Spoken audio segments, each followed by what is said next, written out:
This is episode 3 of the podcast version of Things That Caught My Attention, the version of my newsletter where I read out previous episodes of my newsletter because apparently people like to listen to podcasts.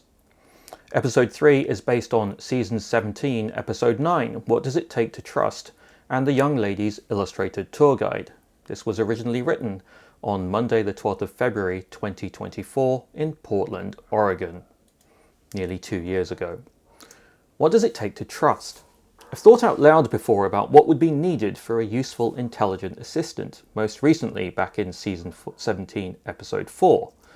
That time, it was about how the Rabbit R1 hardware-enclosed LLM assistant had struck people's attention and whether the demoware showed actually useful real-world examples. Anyway, Google released its Gemini assistant, and I will not make fun of Google's issues in naming things, which to be fair is one of the two hard things in computer science. 1. Alison Johnson's review of Gemini in The Verge was super interesting and caught my attention in the headline, never mind further down. Here's the quote. Google's Gemini assistant is a fantastic and frustrating glimpse of the AI future. It's useful, but it's also thoroughly Google. You should read the whole thing. In the meantime, here's the bullet points that stuck out for me. First, sometimes the emotional labor of opening another app on my phone and typing in some text is just too much, is what Alison said, because I've written before that having to take information from one app and type it into another is a symptom even of the design constraint of business models. Apps and the companies that make them are incentivized to not share despite the purported promise of aging Web 2.0 to API-ify everything. Second, the quote that Gemini feels like a preview of what that AI future could look like, provided you're well entrenched in Google services. That's pretty much endorsement of my position that you'd need a whole bunch of correlated contextual information to do useful things. Look, here's another quote. Gemini isn't nearly as good of a conversationalist as ChatGPT, but its ability to hook into Gmail, Google Maps, and Google Docs is what makes it really interesting. It really doesn't sound like much, but it's the first time I've been really impressed with AI as a tool to help me get things done. That, again, just shows that provided you can get at all the cross-application siloed information, things start to get really interesting and useful.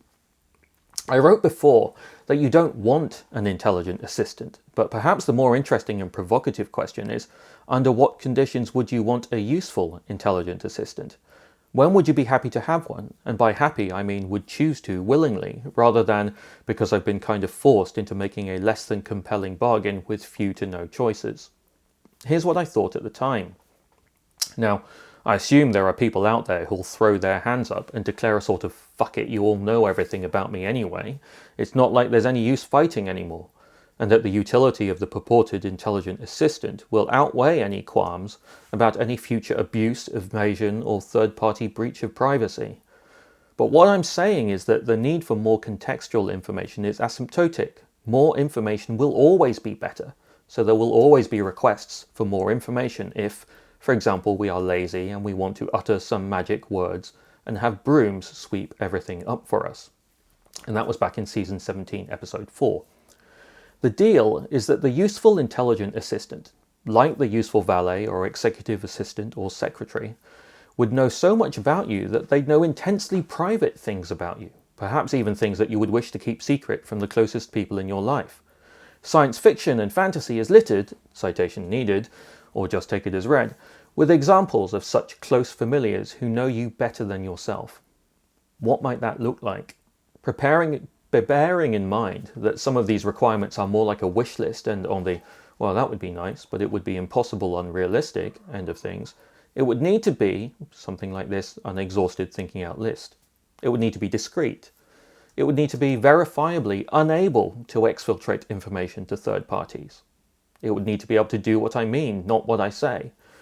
And to the extent possible, immune to being compelled to release private information, other than, for example, via a court order.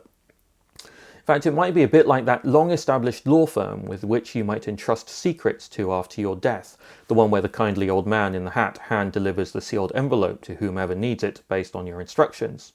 And, come to think of it, it might need to be actually protected and required in law to act in your interests, almost as if it's an agent with defined and enforced responsibility towards you, the principal in the legal sense. You, the principal, that is, and not just the software sense. It would need to be empowered to act just like you. In other words, able to read and take in the information that you are able to take in as if it were you. It would need to be not able to make mistakes, and undoubtedly more than that unexhaustive off the top of my head list. You'd want all of this, to the extent possible, to be verifiable. You might delegate trust in these attributes to a third party because you're a regular person who isn't going to audit code or hardware. You would need to be reasonable and understand that entities that are non-tech companies that you have untrustworthy vibes about are legally required to release information about you under certain circumstances. See the bit above about these being unicorn wishes. But the point I'm making here is that these unicorn wishes come from a place of present and valid, in many cases, distrust. You wouldn't want it to make mistakes, but humans make mistakes all the time. It might even make fewer mistakes than a human, but this again is straying into the self-driving cars are safer than human driving cars because humans get tired and mistakes all the time. What's my point here? Well, one is the obvious one, which is that from a business point of view, Google is going to make the case that the best useful assistant is one where as much of your life is stored in Google's systems. The more information, the more useful. And Google can assure that its approach to cross-application and domain privacy and security is much better than reaching out to non-Google sources because, well, integration. And they wouldn't necessarily be wrong. Apple would make the same case. In fact, anyone would. Having everything in one place would totally be easier, in the sense that things are easy in developing software and services, especially ones that preserve privacy. Maybe you want the assistant to be able to forget.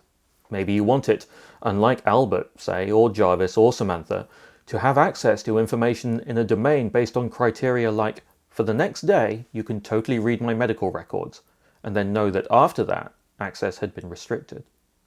The problem here is that it's easier and less hassle to just default to access all the time. So what kind of defaults would you even set? Both Google and Apple would say here that their permissions model helps super lots, and again, they wouldn't be wrong. One company that strikes me as somewhat fucked in this situation is Microsoft, which, due to it completely missing the boat in being a major player in the owns the operating system upon which the single device that's with you all the time and knows the most about you, as well as all the services involved area, just doesn't have that access. And it would need to rely on permissions and APIs that OS and device vendors would prefer and attempt to keep private, again for business reasons, absent regulation requiring them to a level playing field.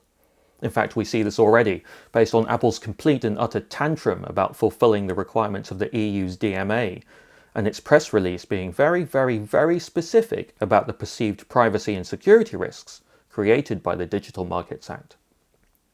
What would it take for you to trust such a useful agent with all that information about you? What's the minimum that it would take? And in some sad sense, does it even matter, given the current state of trust around security and privacy in online services? At this point, are people just inured to not being able to trust privacy and security measures? I joke now that I must have nearly a decade's worth of credit monitoring, thanks to what feel like now monthly privacy breaches and security breaches. Perhaps one way of thinking about this is the risk model. What might those be? Well, secrets you really don't want people to know that are purely informational. I don't know, like ones you could be blackmailed over. Then secrets that other people knowing you wouldn't expect people to know, like your travel plans, which in the worst case might compromise your safety. Secrets that put your bodily autonomy at risk, thanks to the horrific attack on reproductive rights in the US. And secrets that allow people to do things that only you should be able to do, like passwords and things required to prove your identity. In other words, that perennial of probability of event crossed with the seriousness and impact of the event. High probability and low impact? Well, what about low probability, but stupendously high impact, like going to jail for having an abortion? Connect Apple Health to your EHR using something like Epic, and you're potentially there already, regardless of whether Siri or whatever LLM-powered replacement comes about this year. Never mind, of course, the fact that the risk is already present in the abortion case, thanks to reporting requirements before anything even hits your electronic health record. And then, what would the UI and UX look for like such a service? Or look like for such a service? What would defaults look like? I can see the terms and conditions for Google Gemini, and they're not bad, but they're also terms and conditions for an online service, which is to say, not something that people will read. The default for Gemini, for example, is to store your information, Gemini Apps Activity, for 18 months, and you can change it to 3 or 36 months. Plus this notice that I'm going to quote. Please don't enter confidential information in your conversations or any data you wouldn't want a reviewer to see or Google to use to improve our products, services, and machine learning technologies. This is the second part. The Young Lady's Illustrated Tour Guide. One other thing that caught my attention in this space is this. I've seen now a number of stories about people using Gemini or Bard or whatever while traveling, with the observation that it's been very useful to them, more useful even as a tour guide, I think, than as a general purpose assistant. Often the nearest example from science fiction for this type of agent is the Young Lady's Illustrated Primer from Neal Stephenson's Diamond Age. Every so often, or more often really, people try to recreate the Illustrated Primer, the general purpose education tool of which two sides are shown, the benefit of persistent long-term human guidance versus its utility as a massively reproduced and cheap tool for the masses. The other thing that crops up is the example that the early code name for Amazon's Kindle while it was in development was Fiona. I digress. Perhaps the Illustrated Tour Guide is a closer and more achievable goal than the replace the entire education system goal of the Illustrated Primer. And that's that for that episode.